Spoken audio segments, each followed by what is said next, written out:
Hello, today we're going to be making a wind chime with air dry clay. My name is LaDara McKinnon, a teaching artist at Clayworks in Charlotte, North Carolina. This video is presented by Clayworks in Charlotte, North Carolina and sponsored by Culture Blocks, a community partnership between ASC, Charlotte Mecklenburg Library, Mecklenburg County Park and Recs to bring arts and culture experiences closer to where residents live. Culture Blocks is funded by Mecklenburg County. What came in your kit is air dry clay, acrylic paint, a skewer, and a paintbrush. What you will need from home: a workspace, a small dish of water, and items found around the house for texture. To start our wind chime, we're going to go ahead and take out our clay. Since we have our materials and our workspace set up. Okay, we're going to start by breaking our clay into thirds. So just break it off, it should be pretty easy. And then we're going to take one of those 1/3 and break it in half. And then another one, we're going to break that into thirds. Move everything out of your way once you've separated your clay so we have room to work. The first piece we're going to use to make our wind chime is the largest piece. We're going to turn into a pinch pot. Pinch pot, a technique of putting your thumb in a ball of clay and pinching from the bottom up to create an opening in the clay. To get started with our pinch pot, we're going to roll our biggest ball of clay in our hand as if we're cold, and it's going to form a ball. When making a pinch pot, you want to use your thumb. You're going to stick that directly in the middle of your clay. Twist just a little bit to get your thumb to move to the bottom. Then we're going to start pinching from the bottom and work our way up in a circular motion. For this project, we are going to want to use the table to help us make our pinch pot because we want the bottom to be flat for our wind chime. Slowly work your way around the pinch pot to make sure you get any holes or cracks or any bulges out. This is also a great time to reshape your pinch pot if it's a little wobbly. Lastly, we want to use our finger to clean up the rim to make sure it's flat. Just a little bit of water, just rubbing that edge so it becomes nice and smooth. Now it's time to work on the chimes. The chimes are going to be made out of small slabs. Slab, a flattened or rolled out piece of clay. We're going to be using our fingertips and palms to flatten out our piece of clay. So gently press down on your clay with your palm, making sure to flip the piece of clay every now and then so it doesn't stick to the table. We want each charm to be about half of your pinky's thickness. I'm going to show you a couple different ways on how to make shapes for your charms. The first way is to draw a shape with the sharp end of your stick. If you're using a stick, you don't want to go all the way through the clay. It's kind of tough to drag the stick through the clay to cut it out. So I'm poking holes through the clay all the way around.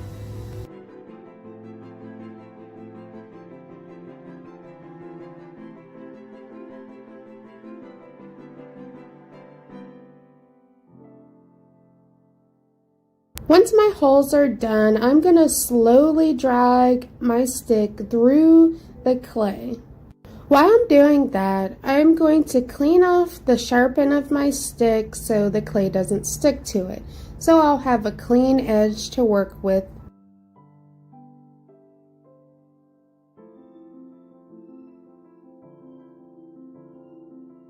Once I've cut it out, I'm going to use just a little bit of water to smooth out the edges of my clay.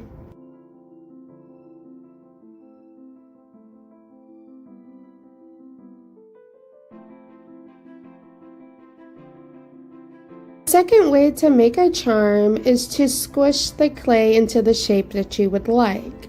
So I'm gently putting pressure on the clay to make the shape. So you see here, I have kind of the same shape. I just used my hand to press the clay into where and how I want it to look. After I have made the shape that I like, I'm going to smooth out any cracks and definitely smooth out the edges to make sure they're smooth. Since this is my favorite way to make shapes, I'm going to go ahead and make another one.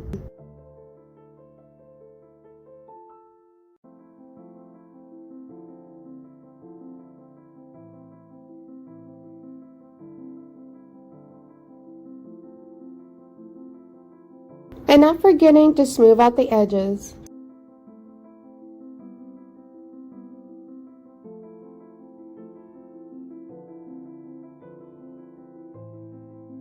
Next, I'm going to use the same technique to make a star. As you're working with your air dry clay, add a little bit of water to it if it starts to get dried out.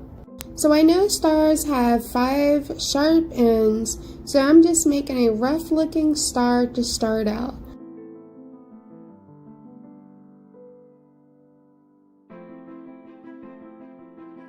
While doing that, I'm going to start pinching the clay so I start to form the points of my star.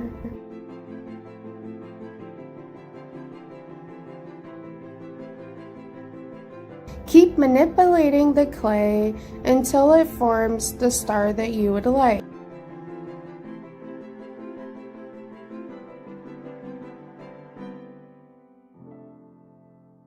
Then use a little bit of water to clean up the edges of your star, gently pinching the sharp ends to make them a little bit more pointy.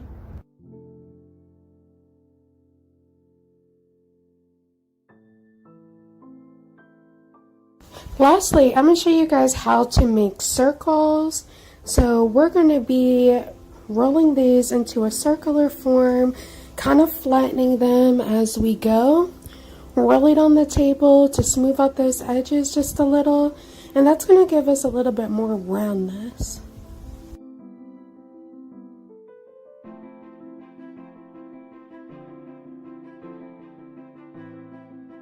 Once you have the circle that you'd like, then you're going to use water to smooth out the edges.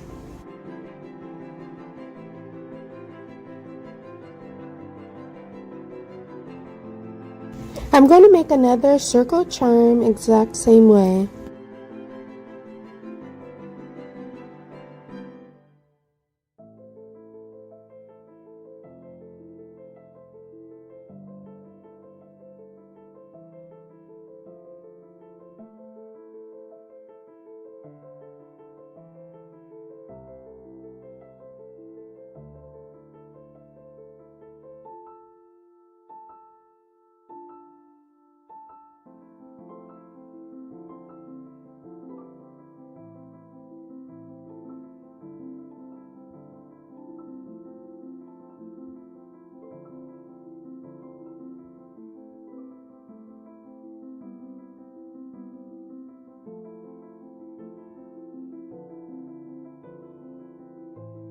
Another way to make a circle charm is to roll it in your hand like we did before and gently squish it in your hand.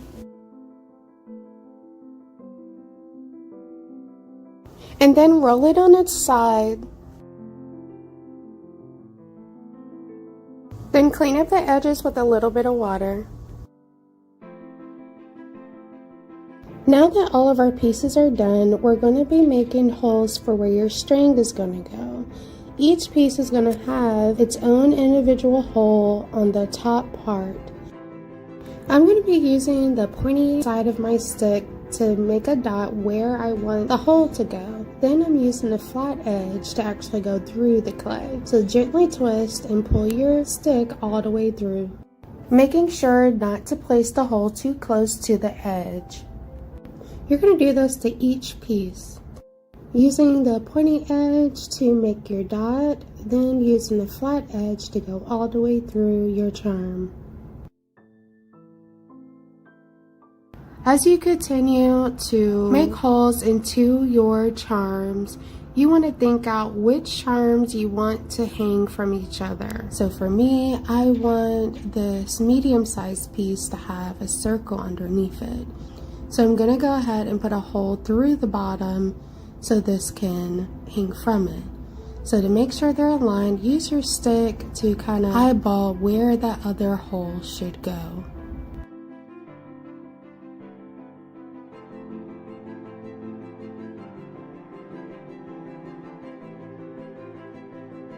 What's really fun about these charms is that you can move them around to just see, like, do you like this together or do you like that together? And then just lay them out how you would want them to go so you know where your holes need to go into some of your pieces.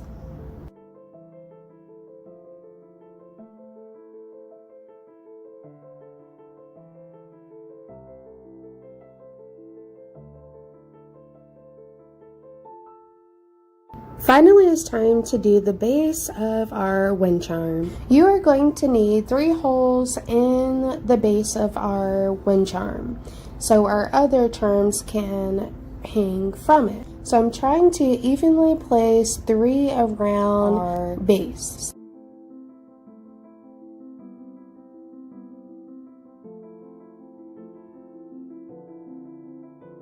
We're also going to need 1 hole through the top so we can hang it up. Smooth out any edges that are not smooth, and then we are going to start making textures. To make texture on your pieces, you can use stuff from home. You can use the bottom of your stick, you can find a fork from around the house. So for me, I want to do polka dots, so I'm going to use the flat edge of my stick and just gently poke textures inside of my charm.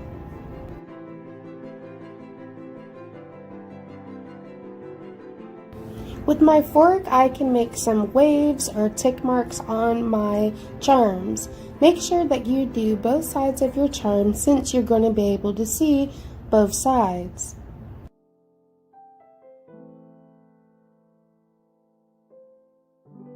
Give each piece a unique texture, and then we're going to let these dry for 24 to 48 hours, and then we're going to paint them.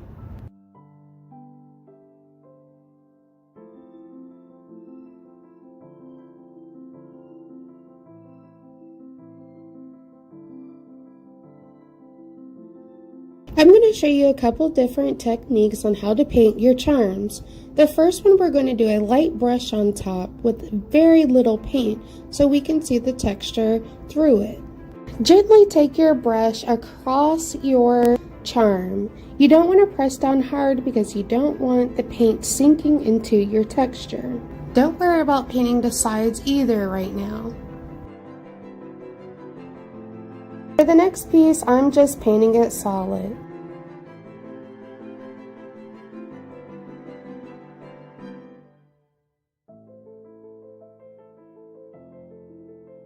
Clean your brush in between each color that you used. For the next one, we're going to do polka dots. So I'm just using the little corner of my brush and gently pressing it into the polka dots that I made. Since the next charm looks like a fossil, I'm going to show you how to subtract. So we're going to put paint all over the whole piece, trying to get it inside of the texture. This is when you want to use a lot of paint.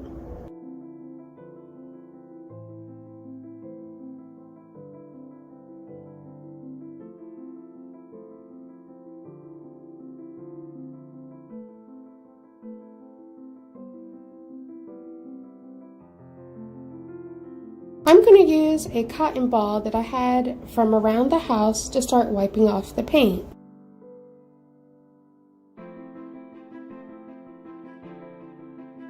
I'm going to add another layer of paint so I can really get it in between the texture.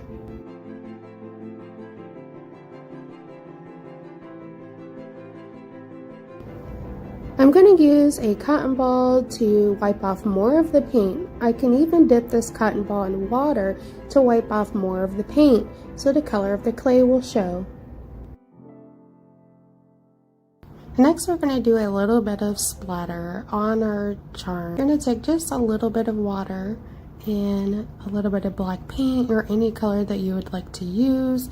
Make sure you have a drip so it's very liquid. You're going to gently tap the brush on your finger to get some splatter. You don't want to just throw around paint how Picasso does. So just very gentle so you don't get any paint anywhere. You can even do this part outside. Now we're going to do a gradient from blue to yellow. I'm going to paint my star about 1/3 down. Then rinse my brush really well and then get a little bit of yellow and start from the bottom and work my way up into the blue. It's going to turn green.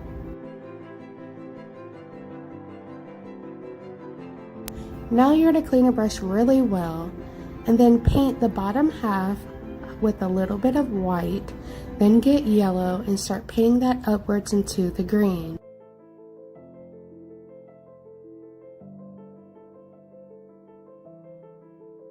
And that's how you get a gradient from blue to yellow. Now it's time to do the top of our wind chime. I'm going to do a light layer of purple since this is a large area. I'm going to let that dry and then do a second layer on top.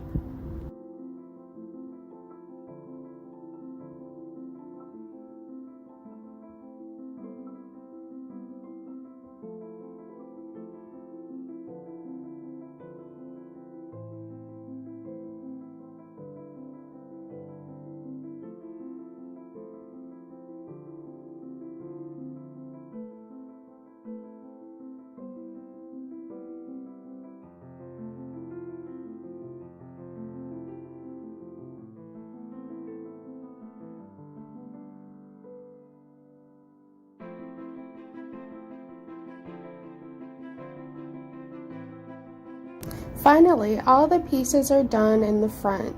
Now you can go ahead and paint the back sides of all your pieces.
The last thing we have to do is assemble our wind chime.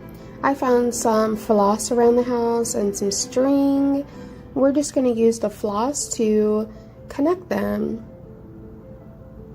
So you just pull off some. You don't want these to be too long. Loop them through the holes and tie a knot about 3 different times. You can do that to each individual piece.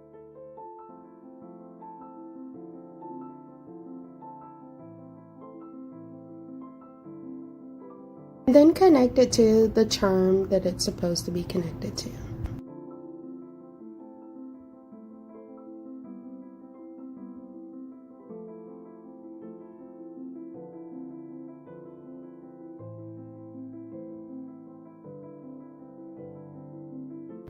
Then we're going to make a knot underneath the base with our string and then make a loop up top so we can be able to hang it later.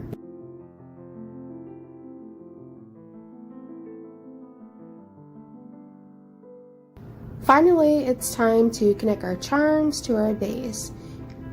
Like we did before, we're going to tie a knot about 3 times so it's connected, and then it should be finished. And there you have it, a wind chime. Thank you for watching this video, and our partners.